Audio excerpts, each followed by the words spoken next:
Next 5 minutes, you all will be witnessing PFCL assisted inverted ILM flap technique for large and recurrent macular holes.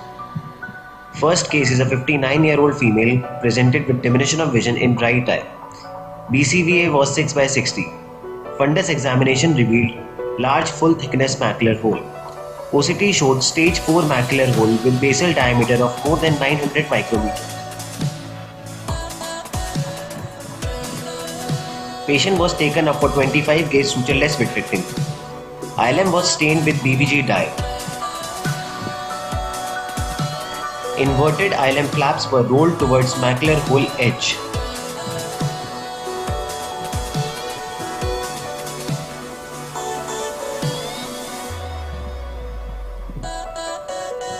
Plugging of macular hole was attempted, but as seen on intra-op OCT, the flap failed to cover the hole completely. PFCL was then injected, and under PFCL tamponade, the ILM flaps were mobilized using 25 gauge loop towards the macular loop.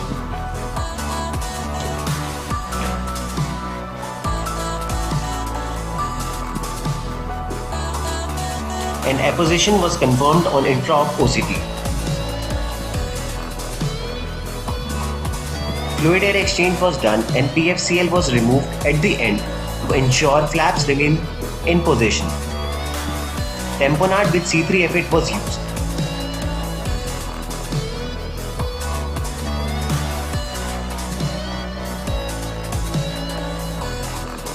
Post-op fundus examination revealed closed macular hole. Post-op OCT showed closed macular hole and vision improved to 618 parts.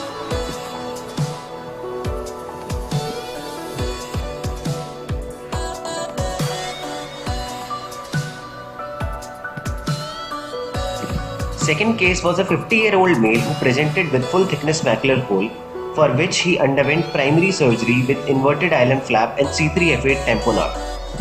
4 weeks post-surgery, patient presented with recurrent macular hole.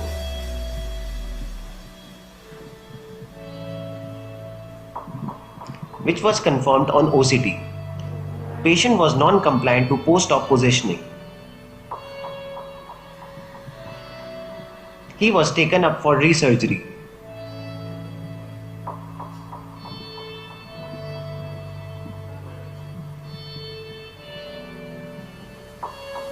PFCL was injected and ILM flaps were repositioned and mobilized using 25 gauge loop towards the macular hole under PFCL tamponade.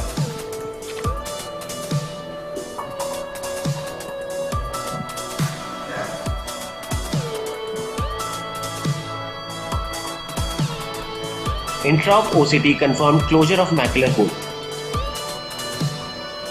Fluid air exchange was done and PFCL was removed at the end to ensure flap stability. C3F8 tamponade was used. 4-week post-op fundus examination revealed closed macular hole, which was confirmed on OCT and vision improved to 612. While reviewing literature, I came across few articles. Vishal Agarwal et al.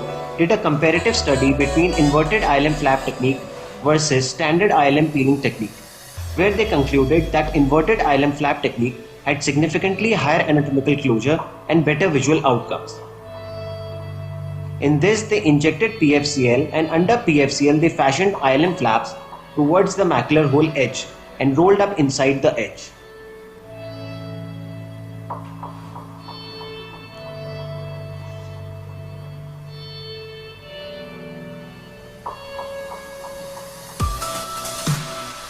Tin et al. Described PFCL assisted single layer inverted ILM flap technique for macular hole. In this, after fashioning the flaps, they injected PFO over the inverted ILM flap and repositioned the flap under PFO. And then at the end removed the PFO during fluid air exchange.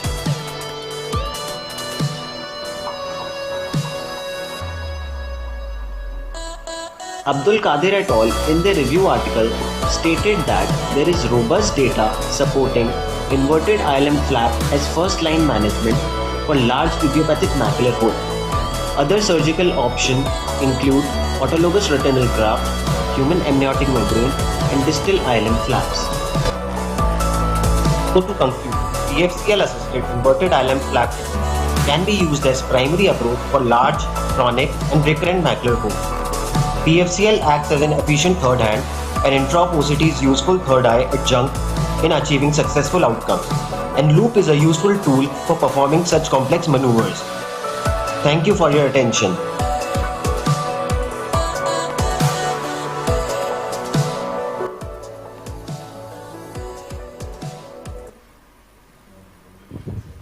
Nice video. I have a question. Yes. So you had re-surgery. Yes, sir. You did the surgery initially and the macular hole reopened. Reopened this, sir. So when you operated again, you were able to find the flaps Yes, sir. again? They had unfurled over the... Achha, so there were flaps all there? Yes, sir.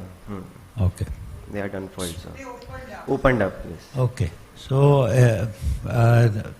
that's interesting because you got the same flaps back, Same flaps back, and yes, put sir. them together. I was just wondering whether stuffing is so essential that you have to do a resurgery? Not really. If Vaibhav, there is a question mark being asked now about stuffing. There was an era when everybody was stuffing everything. Now the questions are already being asked about the validity of stuffing itself. But I think it will take a couple of years to reach in the practice.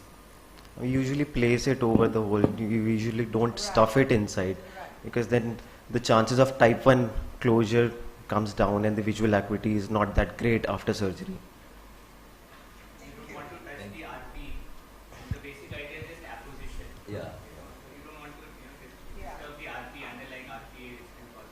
So also because it forms a small sort of a fibrous plug, and it's been shown in subsequent multiple OCTs that actually you can see the neurosensory retinas layers getting together and vision improving, and they have done multifocal ERG showing at each of these points, but I don't know, it's time only will tell if that is really working, and that has actually been shown also for autologous retinal transplant being put in there, so that So it's mostly the scaffold that is required.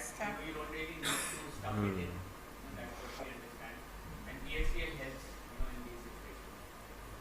Because in the first case, sir, we trimmed the flap because they were large flaps. Then we tried viscoelastic, so it was not getting over the macular hole.